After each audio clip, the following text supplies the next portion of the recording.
السلام عليكم ورحمة الله وبركاته.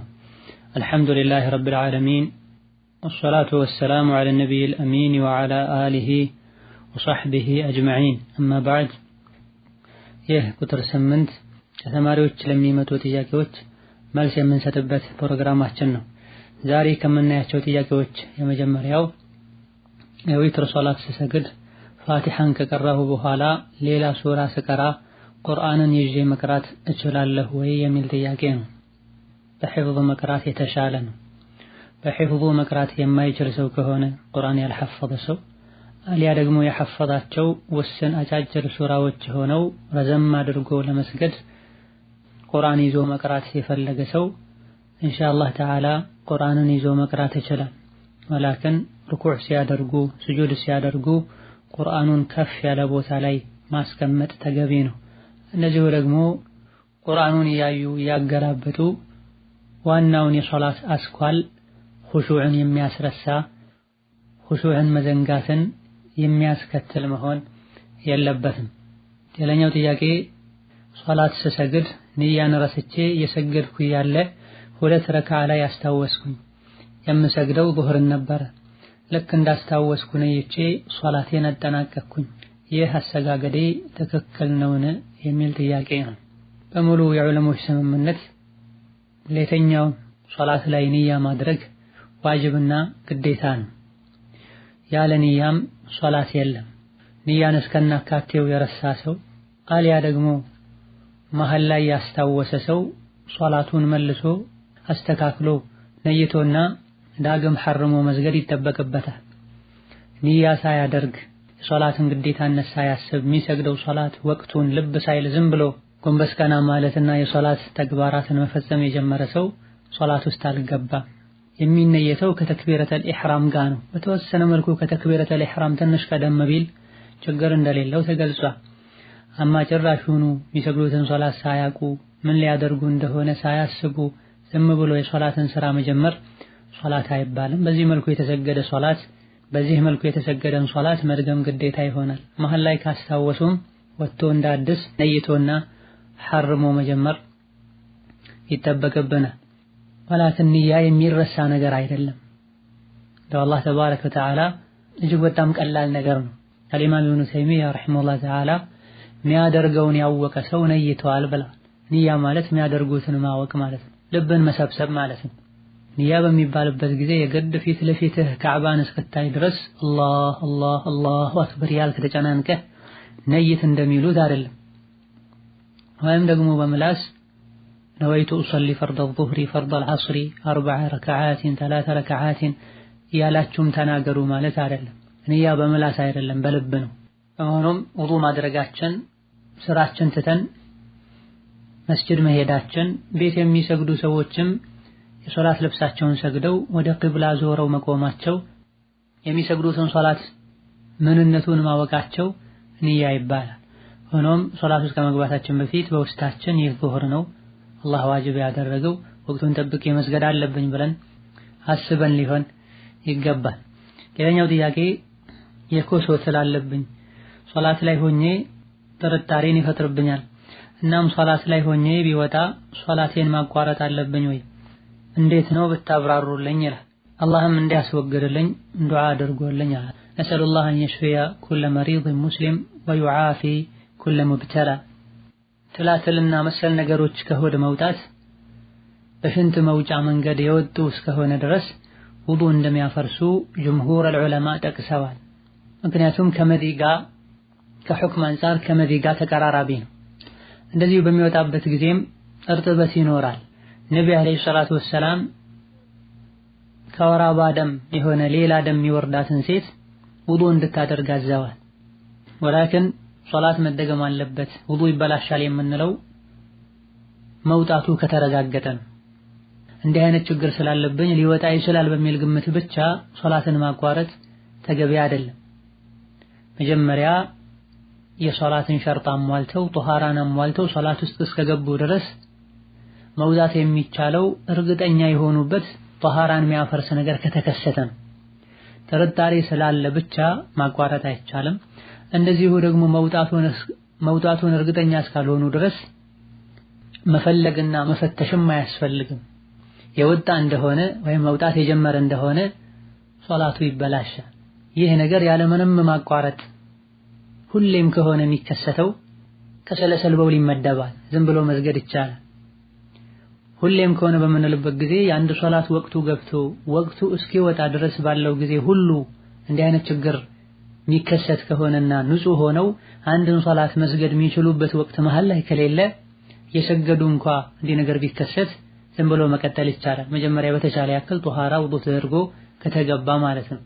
ነገር ግን በየመሃሉ ያቋረጠ ከሆነ የሚከሰተውና ሶላቱን መስገድ የሚቻልበትን ክፍት ጊዜ ማግኘት የሚቻል ከሆነ የሰገዱ እንዲህ ነገር ከተከሰተ ድጋሚ ጧሃራ አድርጎ ውዱእ አድርጎ መስገድ ግዴታ ይሆናል። ሌላኛው ጥያቄ እኔ ሁልጊዜ ፈሳሽ ይፈሰኛል፣ በየሶላቱ ሰዓት ሙሉ ትጥበት መታጠብ አለብኝ ወይ በታብራሩልኝ? ምን ነው ተመሳሳይ የሆነ ጥያቄ በሽታ ምክንያት ፈሳሽ ይፈሰኛል፣ ይህ ፈሳሽ ሶላቴን ያበላሻልን የሚል ጥያቄም አለ። ማንኛውም ከሽንት ወይም ከሰገራ መውጫ የሚወጣ ነገር ውዱእን ያፈርሳል። ከሶላት በፊትም ይሁን ሶላት ውስጥ ሆነው ማለት ነው።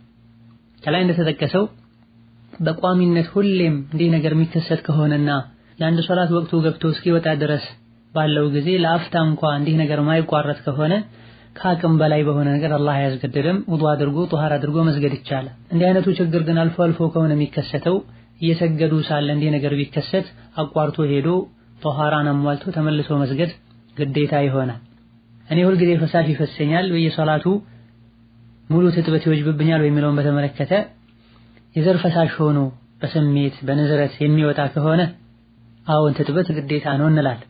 ከዘር ፈሳሽ ውጪ ያሉ ከስሜት ጋር የተያዙ ፈሳሾች ከሆኑ ስለ ተቃራኒ ጾታ ሲያስቡ አሊያ ደግሞ ከተቃራኒ ጾታ ጋር በስሜት ሲነካኩ የሚወጣ ፈሳሽ ከሆነ ይህ ውዱእን ነው የሚያፈርሰው። የነካውን ቦታ ማጠብና ውዱእ ማድረግን ነው የሚያስገድደው። ከሴቶች ከሆነ እንዲህ ነገር የሚከሰተው ከወር አበባ ደምና በጀናባ ጊዜ እንደዚሁ በእንቅልፍ ልብ በስሜትና በንዝረት ከሚወጣ ውጪ ያለ ፈሳሽ ትጥበትን ግዴታ አያደርግም። ሌላኛው ጥያቄ ጀናባ ሆኜ ታጥቤ ሶላቴን ከሰገድኩ በኋላ ፈሳሽ ይፈሰኛል፣ ድጋሚ መታጠብ ግዴታ ይሆንብኛልን የሚል ጥያቄ ነው። ከታጠቡ በኋላ የወጣው ፈሳሽ በስሜትና በንዝረት ከሆነ አዎን ድጋሚ መታጠብ ግዴታ ይሆናል። ከታጠቡ በኋላ የወጣው ፈሳሽ የመጀመሪያው ፈሳሽ አካልና ቅሬት ከሆነ ድጋሚ መታጠብ ግዴታ አይሆንም፣ ከወንድም ይሁን ከሴት ማለት ነው። እንዲህ ነገር እንዳይከሰት ጀናባን ከመታጠብ በፊት ሽንት መሽናትና እስትንጃ ማድረጉ የተሻለ ነው። ሌላኛው ጥያቄ አንዲት ሴት በረመዳን በሌሊት ክፍለ ጊዜ ዚና ብትሰራ ከፋራው ምንድነው የሚል ጥያቄ ነው። አላህ ተባረከ ወተዓላ ዝሙትን አትቅረቡ ብሏል። ዝሙት ከባድ ወንጀል ነው። አላህ ያየኛል የሚል ሰው፣ የአኺራ ጉዳይ የሚያሳስበው ሰው፣ የቂያም ቀን የሰው ልጆች በሙሉ በተሰበሰቡበት ራቆቴን አላህ ፊት ቆማለሁ የሚል ሰው ዝሙትን አይዳፈርም። ከከባድ ወንጀሎች መሃል አንዱ ነው። አላህን ከሚያስቆጡ ነገሮች መሃል አንዱ ደግሞ የዘር ፈሳሽን ያልተፈቀደለት ማህፀን ላይ ማፍሰስ እንደሆነ ነቢያችን አለይሂ ሰላቱ ወሰላም ተናግረዋል። የዝሙትን በር ልንዘጋጋ ለዝሙት ሰበብ የሚሆኑ ነገሮችን አውቀን ልንርቃቸው ይገባናል። ሴት ልጅ ያለ መህረም አትጓዝ። ባዕድ ወንድና ባዕድ ሴት ተነጥለው ለብቻቸው አንድ ክፍል ወይም ገለል ያለ ቦታ ላይ አይሁኑ። ወንዶች ሴቶችን ሲያናግሩ ከመጋረጃ በስተጀርባ ሆነው ያናግሯቸው። ሴቶች ወንዶችን ሲያናግሩ ድምጻቸውን አያቅለሰልሱ። ሽቶ ተቀብተው አይውጡ። እነዚህ ሁሉ የዝሙትን በር ለመዝጋት የተደነገጉ ህግጋቶች ናቸው። እነዚህን የጣሰ ሰው ዝሙት ላይ መውደቅ ይቀለዋል። አላህን ልንፈራ ነገ እሱ ፊት ራቆታችንን እንደምንቆም ልናቅ ይገባናል። ተሳስቶ ዝሙት ላይ የወደቀ ሰው ከተወበተ አላህ ተባረከ ወተዓላ ተውበቱን ይቀበለዋል። በረመዳን ምሽት መሆኑ ወንጀሉ ከባድ እንዲሆን ያደርገዋል። ማታ ላይ ጾም ካለመኖሩ አንፃር ከተውበት ውጪ ሌላ ተጨማሪ የሚደረግ ነገር የለም። ሌላኛው ጥያቄ የኢትዮጵያ 90,000 ብር ስንት ብር ነው ዘካ የሚወጣበት ብታብራሩልኝ? ማንኛውንም ዘካ ማውጣት የምንፈልገውን ገንዘብ ለ40 አካፍለ ነው ለ40 ስናካፍል የሚመጣውን ውጤት ዘካ ለሚገባው ሰው መስጠት ነው። አመት የሞላው የ90,000 ብር ዘካው 2250 ብር ነው። የአንድ ዓመት ከሆነ ማለት ነው። የሁለት ዓመት የሶስት ዓመት ከሆነም በዚሁ ማባዛት ነው። ሌላኛው ጥያቄ ሴት ልጅ ዳዕዋ ማድረግና ፈትዋ መስጠት ትችላለች ወይ? ኡስታዛ ብትባልስ እንዴት ይታያል? ወንዶችን በመጋረጃ ሁና በድምጽ ማስተማር ትችላለችን? የሚል ጥያቄ ነው። ሴቶች ለሴቶች ዳዕዋ ማድረግ፣ ማስተማር፣ ፈትዋ መስጠት ይችላሉ፣ ምንም ችግር የለው። ሴቶች ለወንዶች በሚሆንበት ጊዜ ግን አላህ ተባረከ ወተዓላ ሴት ልጅ ከወንዶች እንድትርቅ እንድትጠነቀቅ አዟል።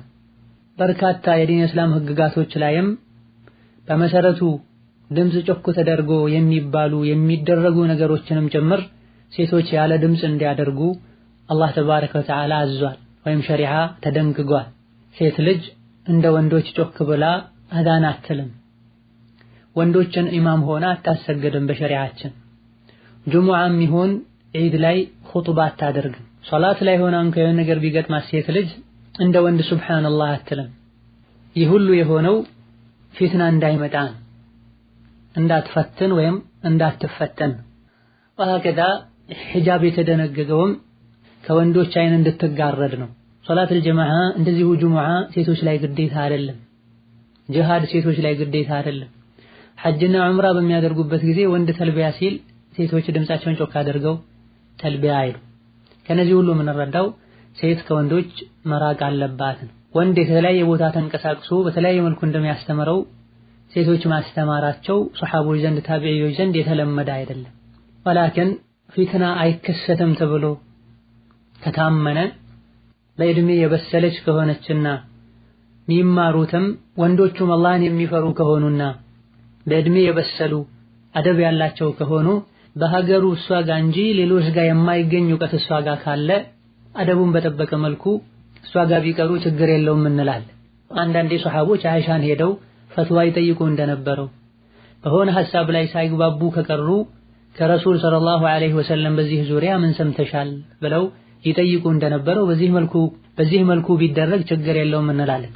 አማ ሀገር ላይ ዑለሞች ያሉ እሷ ጋር ያለው እውቀት ሌሎችም ጋር ያለ ወንዶች ሴት ጋር ሄደው ይማሩ ማለት እንደዚሁ ደግሞ ሴት ልጅ በየሀገሩ እየተንቀሳቀሰች መጋረጃ ተደርጎላት ወንዶችን ሰብስባ ታስተምር ማለት ተገቢ አይደለም። ሴት እህቶቿን ሰብስባ ያውም ሳይበዛ እና አልባኒና ሌሎችም እንደጠቀሱት አንዳንዴ እሷ ጋር እየሄዱ ሌላ ጊዜ እሷ ተማሪዎች ጋር እየሄደች ብትማር ብታስተምር ችግር የለውም እንላለን። አላሁ ተዓላ አዕለም። አማ ሚዲያ ላይ ሴት ልጅ በድምጿ ደርስ እየቀዳች መልቀቁ አደብ ያለውም የሌለውም ወንድ ጋር እየደረሰ ፊትና ሊያመጣ ስለሚችል ይከለከላል። ሌላኛው ጥያቄ ንቃቤን ላላወልቅ ለአላህ ቃል ገብቼ ነበረ። ስራ ስገባ ንቃብ ካለበሽ አንፈልግም ይሉኛል። አሁን ንቃቡን አውልቄ ሀገር ስገባ በለብስ እችላለሁን? የሚል ጥያቄ ነው። የአላህ ተባረከ ወተዓላ የረሕመቱ በር ሰፊ ነው። ማንኛውም ሰው ጌታውን በአግባቡ ካመለከና ከተገዛ አላህ በአግባቡ ይረዝቀዋል። እንዳዘዘን እንገዛው ቃል በገባልን መሰረት ይረዝቀናል። ወማ ኸለቅቱል ጂነ ወልኢንሰ ኢላ ሊያዕቡዱን ማ ኡሪዱ ሚንሁም ሚን ሪዝቅን ወማ ኡሪዱ አን ዩጥዒሙን ብሏል አላህ ተባረከ ወተዓላ። ኢነላሀ ሁወ ረዛቁ ዙል ቁወቲል መቲን ብሏል። የአላህ ባርነታችንን ዒባዳችንን ካሳመረን ሪዝቁ ፈልጎን ይመጣል። ሪዝቁን በወንጀል ልንፈልገው አይገባም። በመሆኑም የተገኘው ስራ ኒቃብን አውልቁ የሚያስብል ከሆነ ሌላ ሰብር አድርገን እስትግፋርና ዱዓ እየተደረገ ኒቃብ አውልቁ ሳይባል መስራት የሚቻለን ስራ መጠበቅ ነው ግዴታ የሚሆን። ሌላኛው ጥያቄ እናትና አባቴ በተደጋጋሚ ይጣላሉ። በተለይ እናቴ በምትናገራቸው ንግግሮች እናቴን ከልቤ ነው የምጠላት። ይሄን ማድረግ የነሱን ሐቅ አለመጠበቅ ይሆንብኛል ወይ የሚል ጥያቄ ነው። ልጆች ወላጆቻቸውን ሊወዱ ሊያከብሩ ሊያዝኑላቸው ይገባል።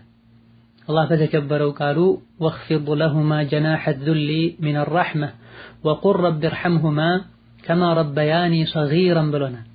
ለወላጆችህ የእዝነትን ክንፍ ዝቅ አድርግላቸው፣ እጅ አትበላቸው። ጌታዬ ሆይ ሕፃን ሆኜ እንዳዘኑልኝ እዘንላቸው ብለህ ዱዓ አድርግላቸው ብሎናል። ወላጆችን መጥላት ሳይሆን መውደድ ነው የሚገባ። እንዳንወዳቸው የሚያደርግን ነገር ሲያዩ ካየናቸው ቀስ ብለን ልንመክራቸው ይገባል። መክረናቸው እንኳ ባይቀበሉ ልናዝንላቸው፣ ይሄን የሚያጠፉትን ጥፋት የሚተውበትን መንገድ ልንፈጥር ልናመቻች፣ ከነሱ ጋር በእድሜ ተቀራራቢ የሆነን ሰው ፈልገን ልናስመከራቸው ይገባል። ወሀከዛ የሚያጠፉት ጥፋት ከዲን ጋር እስካልተያዘ ድረስ በዚህ ጥፋታቸው ምክንያት ለነሱ ያለን ፍቅር ሊቀንስ አይገባም። የበዛና የተባባሰ ሄደም እንደሆነ ይሄን ጥላቻ ለማስወገድ የሚረዱ ነገሮችን ሁሉ ማድረግ ተገቢ ነው። በግልጽ ማናገር ካስፈለገም በግልጽ መንከር፣ ይሄን ማድረግሽ እንድጠላሽ ያደረገኝ ነው፣ ይሄን ደግሞ አልፈልግም አላህም አይወደውም ብሎ ቀጥታ መምከር አስፈላጊ ሆኖ ከተገኘ ይደረጋል። ሆኖም ሳይፈልጉት በግድ በሚያጠፉት ጥፋት የመጣ ውስጥ ላይ ጥላቻ ቢፈጠር ወደው እስካልተቀበሉት ድረስ እስካልፈለጉት ድረስ እንደዚሁ ደግሞ ይሄን ጥላቻ መሰረት አድርጎ ሐቃቸውን እስካልነፈጉና እስካልበደሏቸው ድረስ ይህ አላህ ዘንድ አያስቀጣም እንላለን። እነማ የሚያስቀጣው የሚያስወቅሰው በዚህ ጥላቻ ምክንያት ሐቃቸውን ሲከለከሉ ነው። እናት አባትን መናገሯ የእሷን ሐቅ አያስቀረው፣ አባትም እናትን መናገሩ ወይም መበደሉ የእሱን ሐቅ አያስቀረው። በተቻለ ያክል ለማስታረቅ መሞከር፣ ካልተሳካና ካልተቻለ ልጆች የሁለቱንም ሐቅ መጠበቅና ገለልተኛ መሆን ይገባቸዋል። እናቶችም ልጆቻቸውን የግድ ከኔ ጋር ሁኑ ብለው ሊያነሳሱ አይገባም። አባቶችም ልጆች እናቶቻቸውን እንዲጠሉ ሊያደርግ አይገባም። ልጆች የአባትም የእናትም ናቸው። ሴቶች ከእናት ጋር፣ ወንዶች ከአባት ጋር ወይም በተቃራኒው ሊሆንም አይገባም። እስከ መጨረሻው እንኳ ነገሩ ከሮ ቢለያዩ ራሱ የወላጅነታቸው ሐቅ የማይቀር ጉዳይ ነው። ሌላኛው ጥያቄ አባቴ ያባክናል፣ ይቅማል፣ ያጨሳል፣ የዓመት አዝመራ ለቤት በቂ የነበረውን ወስዶ ይሸጥብናል። ከዛም በክረምት ጊዜ ወለድ የወሰደ ያበላናል። እኛ በመብላታችን ተጠያቂ ነን ወይ የሚል ጥያቄ ነው። ወለዱን የሚወስደው ቤተሰቡን ለማብላት ብሎ እስከሆነ ድረስና እናንተም ከወለድ ተወስዶ የመጣ መሆኑን እስካወቃችሁ ድረስ መብላቱ ይከለከላል። መቃሙ ማጨሱ በአኺራም በአዱንያም ይጎዳዋል፣ ከቤተሰቦቹም ጋር ያጣላዋል። በመሆኑም እሱን መምከር፣ አላህን ፍራ ማለት፣ መስጂድ መውሰድና መገሰጽ ግዴታ ይሆናል። ወለዱን በተመለከተ ሌላ ሰው ስላመጣው ብቻ ሐራምነቱ አይቀርም። ቀጥታ መቀበሉም ሐራም ይሆናል። ቀጥታ ተቀብሎ መብላቱ ሐራም እንደሚሆነው ሁሉ በእጃዙር ሌሎች ተቀብሎ አምጥተውት ከሪባ የመጣ መሆኑን ያወቁ መብላትም ሐራምና የተከለከለ ይሆናል። ሌላኛው ጥያቄ አባቴ እኔንም ወንድሞቼንም በሙሉ ልጆቼ አይደላችሁም ይላል። ከዚህ የመጣም ስልክም አልደውልለትም፣ አላናግረውም፣ ምን ትመክሩኛላችሁ? ልጆቼ አይደሉም ያለው ሙሉ በሙሉ ቤተሰብ ሰብስቦ ሽማግሌ ሰብስቦ ፍርድ ቤት ቀርቦ ከሆነ ይሄን ያለው ፍዕልን አባት አይደለም፣ የአባትነትም ሐቅ የለውም፣ የአባትነትም ማዕረግና ክብር አይኖረውም። ወላኪን ልጆቼ አይደሉም የሚለው እንደዚሁ በግድ የለሽነትና የነሱ ኃላፊነት የለብኝም ለማለት ከሆነ አልያ ደግሞ ሌላ ትዳር መስርቶ ሌሎቹን ልጆቹን ለመሸሽ ከሆነ ይሄን የሚለው እነሱ በትክክል በሸሪዓው መሰረት ልጆቹ ከሆኑ ይሄን መናገሩና ልጆቼ አይደሉም ማለቱ ብቻ የነሱ ልጅ መሆናቸውን እንዲቀር ያደርገው፣ ለነሱም አባታቸው መሆኑ አይቀርም። እሱ ዝምድናውን ቆረጠ ብለው ደግሞ ልጆች ዝምድና ሊቆርጡ አይገባም። በተቻላቸው ያክል እሱን ሊያርሙት፣ ይሄን ማለቱ ተገቢ እንዳልሆነ አላህ ዘንድም እንደማያስጠይቀው ሊነግሩትና ችግር ካለ ቁጭ ብለው ተወያይተው ሊፈቱ ይገባል። ሆኖም በተለያየ መልኩ በተደጋጋሚ ሊያናግሩት ሞክረው ፈቃደኛ ካልሆነ ስልክ ተደውሎለትም የማያነሳ ከሆነ አላህ ተባረከ ወተዓላ ከአቅም በላይ አያዝም። ሌሎች ሰዎች ጉዳዩን እንዲፈቱት ጥረት ከማድረግ ጋርና ባገኙት ሰዓት እሱን ለማናገር ሐቁን ለመስጠት በውስጥ ከመነየትና ዝግጁ ከመሆን ጋር ዝም ቢሉት ምንም ችግር የለውም እንላለን። ወላኪን ዝም ማለቱ ነገሩ የተባባሰ እንዲሄድ የሚያደርግ መሆን የለበትም። የአባትነት ሐቅ እጅግ በጣም ከባድ ነው። ካናገሩኝ አናግራቸዋለሁ፣ ከተውኝ እተዋቸዋለሁ አይባልም። ተራ ዘመዶችን እንኳ እነሱ ዝምድናውን ቢቆርጡት ፈልገን እንድንቀጥል ሸሪዓ አዞናል። ሌላኛው ጥያቄ አንድ አካባቢ 2-3 መስጂዶች አሉ። አንዱ አዛን ብሎ እሱ የሚለውን እየተከታተልኩኝ እያለ ሌላ አዛን ይላል። አንዱ ጨርሶ ሌላኛው አዛን ሲል ድጋሜ የሱንም መከተል አለብኝን የሚል ጥያቄ ነው። ነቢያችን አለይሂ ሰላቱ ወሰላም ሙአዚን አዛን ሲል ከሰማችሁ እሱ ሚለውን በሉ ብላ ከአንድ በላይ አዛን በምንሰማበት ጊዜ መጀመሪያ ቀድመን የሰማነውን አዛን ከተከታተለን ይሄን ነብያዊ ትእዛዝ ተግባራዊ አድርገናል ይበቃል ያሉ ሊቃውንት አሉ። የሰማነውን ሁሉ ተከተለን ማለት አለብን። ምክንያቱም አዛን ሲሰሙ እሱ ሚለውን ሙአዚንን ሲሰሙ እሱ ሚለውን በሉ የሚለው ነብያዊ ትእዛዝ ሁሉንም አዛን ያካትታልና ያሉ ሊቃውንት አሉ። በጥቅሉ ለሙአዚን መልስ መስጠትና እሱ ሚለውን ተከትሎ ማለት ምንጊዜም ቢሆን ሱና ነው። አንደኛውም ይሁን ሁለተኛው ማለት ነው። የተለያዩ አዛኖችን መመለሳችን ተጨማሪ አጅር ነው የምናገኘው። በመሆኑም ከተቻለ ሁሉንም እንላለን። የሚከብድበት ሁኔታ ካለ የመጀመሪያውን ካለን ይበቃል። በተለይ ሄደን የምንሰግድበት መስጂድ ላይ የተባለውን አዛን መመለሱ በላጭ ነው እንላለን። ሌላኛው ጥያቄ ሱረቱል በቀራን መቅራት ካልቻለን ሌላ ቃሪ ቤታችን ውስጥ ሁሌም ከፍተን ማድመጥ ሸይጣንን ይከላከልልን ይሆን? ሱረቱል በቀራ የሚቀራበት ቤት ሸይጣን አይገባም ሲባል ስለሰማሁ ነው ይላል። ነዓም ነቢያችን አለይሂ ሰላቱ ወሰላም ሱረቱል በቀራ ከሚቀራበት ቤት ሸይጣን ይሸሻል ብላ ሱረቱል በቀራን የሚቀራ ሰው ድግምት እንደማያጠቃውም ተነግሯል። እነዚህ ሐዲሶች ላይ የቀራ ሰው ነው ያሉት ነቢያችን አለይሂ ሰላቱ ወሰላም። ሱረቱል በቀራ የሚቀራበት ቤት ነው ያሉት። ባለቤቱ ራሱ ሊቀራ ይገባዋል። ከሲህር መጠበቅ የሚፈልገው ሰው ራሱ ሊቀራ ይገባዋል። እዚህ ላይ የተነገረውን ጥቅም ሙሉ በሙሉ የምናገኘው ለራሳችንም ይሁን ቤቱ ውስጥ ራሳችን ስንቀራው ነው። ራሱ መቅራት ያልቻለ ሰው ዝም ከማለትና ከመተው በቴፕና በመሰል ነገሮች የተቀረጸን ቁርአን ቢከፍት ኢንሻአላህ ተዓላ በተወሰነ መልኩ አላማው ይሳካል። ሌላኛው ጥያቄ ከሳውዲ ወደ ሀገር ለሚሄድ ሰው ሪያሉን ልኬ አስመንዝሮ ለቤተሰብ ቢሰጥልኝ ከሸሪዓ አይጋጭም ወይ የሚል ጥያቄ ነው። ሸሪዓው በሚያዘው መሰረት ቀጥታ እጅ በእጅ መንዝሮ ከሆነ የሰጠው ምንም ችግር የለውም፣ ይቻላል። ሌላኛው ጥያቄ ወለድ የሚበሉ ሰዎች ቤት ዚያራ ሄዶ ምግብን መብላት እንዴት ይታያል የሚል ጥያቄ ነው። ከስቡ ሐራም የሆነን ሰው ምግብ መብላት ከሱ ጋር በገንዘብ መነካካትን በተመለከተ የዲን ሊቃውንት ሁለት አይነት አስተያየት አላቸው። ወንጀሉ በሱ ነው የሚሆነው። ለኛ ብሎ ወለዱን እስካላመጣው ድረስ እሱ ከሚበላው በንበላ ብንጠቀም ችግር የለውም ያሉ ዑለሞች አሉ። ሐላል መሆኑን 100% እርግጠኛ እስካልሆነን ድረስ መብላት አይቻልም ያሉ ዑለሞች አሉ። የረሱሉን ሰለላሁ ዐለይሂ ወሰለም ሁኔታ በምናይበት ጊዜ ከመዲና አይሁዶች ጋር ሲኖሩ ቤታቸው ሄደው ምግብ እንደበሉ የሚያሳዩ ሐዲሶች አሉ። አይሁዶች የተለያዩ ሐራም ከስቦችን እንደሚከስቡ ይታወቃል። ጉቦ እንደሚበሉ ይታወቃል። ከመሆኑም ጋር ነቢያችን ሰለላሁ ዐለይሂ ወሰለም ከስባቸው በዚህ መልኩ ሐራም የተቀላቀለበት ሊሆን እንደሚችል ያወቁ ሄደው በልተዋልና እኛም ብንበላ ችግር የለውም ወንጀሉ እሱ ላይ ነው የሚሆነው ማለት እንችላለን። ወላኪን በላጩ አንተ ጋር አልበላም ማለቱ እሱ እንዲማርና ከወለዱ ከጉቦው ከማጭበርበርና ከመዝረፉ እንዲወጣ የሚያደርገው ከሆነ መተውና መራቁ ነው።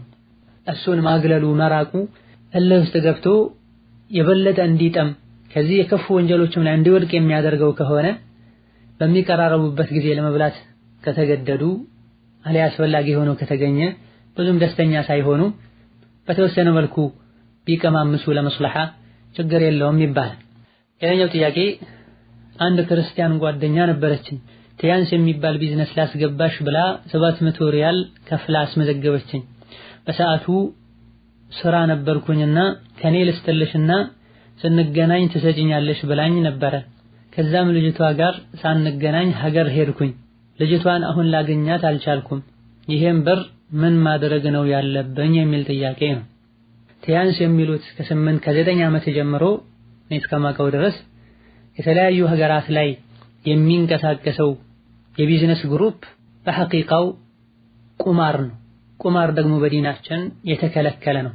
ኢነመል ኸምሩ ወልመይሲሩ ወልአንሳቡ ወልአዝላሙ ሪጅሱን ሚን ዐመሊ ሸይጣን ፈጅተኒቡህ ብሏል አላህ ተባረከ ወተዓላ። ቁማርን አላህ ተባረከ ወተዓላ የሸይጣን ስራ ነው ራቁት ተጠንቀቁት ብሏል። በዚህ ዙሪያ በርካታ የእስላማዊ ጥናቶች ተቋማት መግለጫዎችን አውጥተዋል። በየሀገሩ በየጊዜው ስማቸውን ቀይረው ቢሸጡትን ዕቃ ቀይረው ይመጣሉ። ወላኪን ዞሮ ዞሮ አላማቸው አካሄዳቸው አንድ ነውና እንደዚህ አይነት ቢዝነስ ውስጥ መሳተፍ ይከለከላል። ብሩን መመለስ አለመመለሱን በተመለከተ ጠያቂው ወይም ጠያቂዋ አስመዝግቡኝ አስገቡኝ ብሎ ሰውን ገፋፍቶ ከሆነ ያስገቡት ብሩ በዛው ይቀራል። ስጡልኝ ላለው ሰውም ብር መስጠት ይጠበቅበታል። እሱ አስገቡኝ ሳይል ሌሎች ገፋፍተው አስገብተውት አስመዝግበውት ብር ከፍለውለትም ኋላ ላይ ስጠኝ ቢሉት በማይቻል ነገር ለሱ ያወጡትን ብር መስጠት አይወጅብበትም። የሰጡ ሰዎችም አታሎ እንዲህ ነገር ውስጥ ካስገባቸው ሰው ብራቸውን ማስመለስ ይችላሉ። ሌላኛው ጥያቄ እህቴ ጓደኛ ነበራት። አባቴም ይሄ ልጅ አልወደደውም፣ ጥሩ እንዳልሆነም ነገራት። እሱን ካገባሽ ልጅ አይደለሽም አላት። ብዙም ሳይቆይ አባቴ ወደ አኺራ ሄደ። ከዛም አጎቴ ንካህ አሰረላት። አባቴ ፈቃደኛ ባለመሆኑ ንካሁ እንዴት ይታያል የሚል ጥያቄ ነው።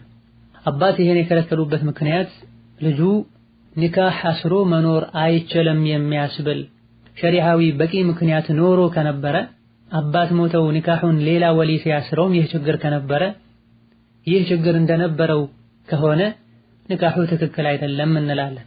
ወላኪን አባት አያሉት ግለሰቡ ኒካህ አስሮ መኖር የሚከለክል ሸሪዓዊ ተጨባጭ ምክንያት ሳይኖርበት እንደዚሁ ጥቃቅን የሚባሉ ነገሮች ከነበረ አያሉት ኋላ ላይ ኒካሁን ያሰረው ከአባት ቀጥሎ ቅድሚያ ሊሰጠው የሚገባው ወልይ ወይም ኃላፊ ግለሰቡን አይቶ አጥንቶ ይሆናል ብሎ አምኖበት እስካደረገው ድረስ ኒካሁ ችግር የለውም እንላለን።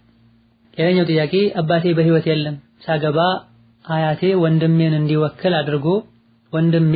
እንዲወከል አድርጎ ኒካህ ተደረገ። ወንድሜ ከሚሰግዱት አይደለም፣ ዱዓም አድርጎለት አሁን ኒካችን እንዴት ይታያል የሚል ጥያቄ ነው። ሶላት የማይሰግድ ሰው ሶላትን ሙሉ በሙሉ የተወሰው ራሱም ኃላፊ ሆኖ ማሰር አይችልም፣ ሌላን ሰውም ወክሎ ማሳሰር አይችልም፣ ተወክሎም ማሰር አይችልም። በዚህ መልኩ የታሰረ ኒካህም እንደ አዲስ መታሰር ይኖርበታል። አላህ ተባረከ ወተዓላ ቀልቡን ይመልሰው። ሌላኛው ጥያቄ እኔ ያለሁት ሳውዲ ነው፣ ካገባሁ 2 ዓመት ነው፣ ግን ኒካሁን ያሰረው አባቴ ነው። አባቴ አስካሪ መጠጦችን ይጠጣል፣ ሽርክም ያሻርካል፣ ሶላትም አይሰግድም፣ ረመዳን ሲመጣ ይሰግዳል። እሱ ያሰረልን ኒካህ ትክክል ነውን? ካልሆነስ ምን ማድረግ አለብን? ከላይ እንደተጠቀሰው ሶላት የማይሰግድ ሰው ያሰረው ኒካህ ተገቢ አይደለም። በዚህ መልኩ የታሰረ እንደሆነም ከአባት ቀጥሎ ያለው ወሊ ኒካሁ ይታደሳል። ሙስሊም ከመሆኑ ጋር ኸምር የሚጠጣ ሶላትን የማይሰግድን አባት በተቻለን ያክል ልንመክር፣ በህይወት ያለ ልናለቅስለትና ተውበት የሚያደርግበትን መንገድ በተቻለን ያክል ልናፈላልግ ይገባል። ማ ሰለከኩም ፊ ሰቀር ቃሉ ለም ነኩ ሚነል ሙሰሊን ወለም ነኩ ኑጥዒሙል ምስኪን። ጀሀነም እንድትገቡ ምንድን ያደረጋችሁ ሲባሉ የጀሀነም ሰዎች ከሰጋጆች አልነበርንም ነው የሚሉት። ነቢያችንም በሐዲታቸው በእኛና በካህዲያን መሃል ያለው ልዩነት ሶላት ነው፣ የተዋት ሰው ከፍሯል ብላ። ሙስሊም ነኝ ማለቱ ከሙስሊም ቤተሰብ መወለዱ ብቻ በቂ አይደለም። በአመት አንዴ ረመዳንን ጠብቆ ረመዳን ሲወጣ አቆማለሁ ብሎ ከመነየት ጋር መስገድና መጾም ዋጋ የለው። ሌላኛው ጥያቄ እህቴ ከባለቤቷ ጋር ባለመስማማት ሸሪዓ ፍርድ ቤት ወረቀት አውጥታ ኒካህ አስወረደች። ከዛ ባሏ አልፈታሁም ኒካህ አለኝ አለ። የተፈታችው በሀገራችን የካፊሮች ፍርድ ቤት ነው። ሌላ ባል ብታገባ ትችላለች ወይ የሚል ጥያቄ ነው። በመሰረቱ ከኒካህ ጋር ተያያዥ የሆኑ ጥያቄዎችን ጉዳዩን በግል ሰፋ አድርጎ አብራርቶ እንደዚሁ የተለያዩ ማብራሪያዎችን ተጠይቆ ነው መልስ የሚሰጥበት። የኒካህ ቃል ኪዳን እዚህ በጣም ከባድ ከመሆኑ አንፃር ከኒካህ ጋር የተያዙ ጉዳዮችም ውስብስብ ከመሆናቸው አንፃር እንደ ሌሎች ጥያቄዎች በጽሁፍ ወይም በድምጽ ተልኮ የሚመለስ አይሆንም። ባለ ጉዳዩ ራሱም ያለውን ነገር ግልጽ አድርጎ ሊናገር ይገባዋል። ካሁን ቀደም በሰፊው ተብራርቷል ይህ ጉዳይ። ሆኖም በጥቅሉ ሙስሊሞች በሸሪዓ ፍርድ ቤት እንደታሰሩት መጨረሻ ላይ አለመግባባት ከተከሰተና መለያየቱ የግድ ከሆነም በሸሪዓው ነው ሊለያዩ የሚገባቸው። ሲገቡ በሸሪዓው በር ገብተው ሲወጡ በኩፍሩ በር ሊወጡ አይገባም። በሸሪዓ ፍርድ ቤት መታሰሩ እስላም ስለሚያዘኝ ብሎ መጨረሻ ላይ ጥቅም ስለማገኝበት ብሎ በዘመናዊ ፍርድ ቤት መፈታቱ ሸሪዓውን ግማሹን አምኖ ግማሹን ማስተባበል ነው የሚሆን። በአላህና በመጨረሻው ቀን የሚያምን ወንድም ይሁን ሴት አላህና መልእክተኛው አንድን ነገር ካዘዙ ከደነገጉ ሌላ አማራጭ ሊፈልጉ አይገባም። ሙስሊም ሴቶች አላህን ሊፈሩ ይገባቸዋል። ከባላቸው ጋር በሐቅ በሆነ ነገር በተጣሉ ቁጥር ፌደራል ፍርድ ቤት እያሉ ከመሮጥ ሊታቀቡ ይገባቸዋል። ሸሪዓን ትቶ ወደ ሌላ ህግ መሄድ የጃሂልያ መገለጫ ነው። አፈ ሁክመል ጃሂልየት የብጉን የጃሂልያን ህግ ይፈልጋሉ እንዴ ብሎ አላህ ተባረከ ወተዓላ። ባልና ሚስት በመሃላቸው አለመግባባት ከተፈጠረ ቁጭ ብለው ሊወያዩ፣ ሊረዳዱ፣ ሊተማመኑ ይገባቸዋል። ነገሩ ከከረረና በሁለቱም አይፈታ ከሆነ ሐከመን ሚን አህሊሂ ወሐከመን ሚን አህሊሃ ተብሏል። ከሱም ከሷም ቤተሰብ አስተዋይ የሆኑ አስታራቂዎችን ፈልገው ሽማግሌዎችን ፈልገው ጉዳዩን በጥልቀት ሊመረምሩ ለአላህ ብለው ለማስታረቅ ሊሞክሩ ይገባል። ይሄም ተደርጎ ነገሩ ከከረረ ባል ሁለት ምስክሮችን ቁጭ አድርጎ ፈትቻለሁ ይላል።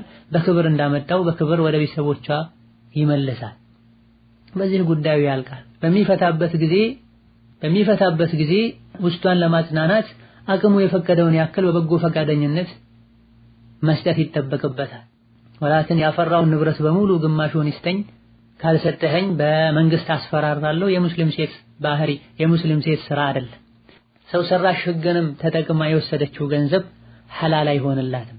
የወንድምህን ንብረት አትንካ ደስተኛ ሆኖ የሰጠህ እስካልሆነ ድረስ መፋቂያ እንኳ ቢሆን ብሏል ነብያችን አለይሂ ሰላቱ ወሰላም። ንካሁን ከሸሪዓ ውጪ ባለ በሌላ በካፍር ፍርድ ቤት ማውረዱን በተመለከተ የፍርድ ቤቱ ሰራተኞች ጠርተው አናግረው አሳምነው ፍቺውን በራሱ ፍላጎት በአንደበቱ በፍርማው እንዲፈታ አድርገውት ከሆነ ፍቺው ይጸድቃል እንላለን። እሱ ሳይመጣ እንደዚሁ ካፍር ፍርድ ቤት ላይ የሚሰሩ ካፍር ሰራተኞች ንካሁን አውርደናል ብለው ከሆነ ካፍር ሙስሊም ላይ መፍረድ መወሰን አይችልም። ንካሁ ሊወርድ አይችልም። የሙስሊሞች ቃዲ ከሆነ ነው ጉዳዩን ግራ ቀኝ አይቶ ጠርቶ ለማናገር ሞክሮ ብዙ ካጠና በኋላ ቢያወርድ ይወርዳል የምንለው እንጂ ካፍር የሙስሊምን ንካህ ማውረድ አይችልም። ካፍር ቃዲ ሆኖ ሙስሊሞች ላይ መፍረድም አይችልም። ወላኪን የካፍሩ ፍርድ ቤት ላይ ተጠርቶ አናግረውት አሳምነውት በራሱ አንደበት ባፉ ፈትቻለሁ ቢል አልያ ደግሞ ጽፎ ፈትቻለሁ ቢል ወይም ቢፈርም ንካሁ ይወርዳል እንላለን። ከፈታ በኋላ ንካህ አለኝ አለ የሚለውን በተመለከተ በጊዜው አስፈራርተውት አስገድደውት ከሆነና ፍዕለን በተጨባጭ ፈርቶ ከሆነ የፈታው ተገዶ የፈታ ሰው ንካሁ አይወርድም። ወላኪን እዛ ቦታ ላይ ተደራድረውት አሳምነውት ከፈታ በኋላ ፈትቻለሁ ቢል ንካህ የለውም። የመጨረሻው ጥያቄ እኔ በጣም የምወዳት ልጅ አለችኝ። ለዲኔ ያለኝን ጥንካሬ ለመለየት እንድትሞት እፈልጋለሁኝ። ፈላህ አልሙስተዓን። በዛም ላይ ከሶበርኩኝ ከእሳት መጋረጃ ትሆነኝ ዘንድ አስቤ ነው። እንዴት ይታያል ይላል ነቢያችን አለይሂ ሰላቱ ወሰላም። ከጠላት ጋር መገናኘትን አትመኙ አሉ። ከካፍሮች ጋር ጂሃድ ላይ የተገናኛችሁ እንደሆነ ግን ጽኑ አሉ። አላህን ተባረከ ወተዓላ ሙሲባ ፈተና አምጣብን ብለን አንለምንም አንጠይቅም። ፈተናው ግን የመጣ እንደሆነ እንሰብራለን። በመሆኑም ልጄ እንድትሞትብኝ እፈልጋለሁኝ ስህተት ነው፣ ተገቢ አይደል። አላህን መፈታተን ነው የሚሆን። ራስንም ለፈተና አሳልፎ መስጠት ነው የሚሆን። طيب በፈተናው ብትወድቅ ወይም ብትወድቂ ምንድነው የምትሆነው? ከሩቅ ሆነው ሲያስቡትና ጉዳዩ ሲከሰት አንድ አይደለም። አተርፋለሁ፣ የአላህን ውዴታ አገኛለሁ፣ የእሳት ጥላ ትሆነኛለች ተብሎ የተመኙት ነገር ቢከሰትና ባይሰብሩ መክሰር የማይቀር ነው የሚሆን። ሆኖም ይሄን ማድረግ ተገቢ አይደለም። አላህ ተባረከ ወተዓላ ረሕመቱ ሰፊ ነው። ሳይፈተነን መስጠት ማድረግ ይችላል። ነቢያችን አለይሂ ሰላቱ ወሰላም አንድ ግለሰብ ታሞ ሊጠይቁት ሄዱ። ሲገቡ ሰውነቱ በጣም ተጎድቶ መንቀሳቀስ አይችልም። እንደው ያደረግከው ዱዓ ነበር ወይ ብለው ጠየቁት ነቢያችን አለይሂ ሰላቱ ወሰላም። አዎን ያደረግኩት ዱዓ አለ ጌታዬ ሆይ አኺራ ላይ የምትቀጣኝ ቅጣት ካለ እዚሁ ዱንያ ላይ ጨርሰልኝ ብዬ ዱዓ አድርጌያለሁ አላቸው። ይህን የነቢያችን አለይሂ ሰላቱ ወሰላም አትችለውም እንደው አላህን ከጠየቀው አይቀር ረበና አቲና ፊ ዱንያ ሐሰነ ወፊል አኺረቲ ሐሰነተን ወቂና ዐዛበን ናር፣ ጌታዬ ሆይ በዱንያም መልካሙን በአኺራም መልካሙን ስጠኝ ከእሳት ቅጣትም ጠብቀኝ ብለህ ዱዓ አታደርግም ነበር እንዲያሉትና ነቢያችን ዱዓ አደረጉለት። ከዛ ዳነ፣ ተነስቶ ቁጭ አለ የሚል ሐዲስ አለ። አላህ በዱንያም በአኺራም መልካሙን እንዲሰጠን በደፈናው በጥቅሉ ዱዓ ማድረግ ይቻላል። የጌታችን ረሕመቱ ሰፊ ነው። هذا والله أعلم والسلام عليكم ورحمة الله وبركاته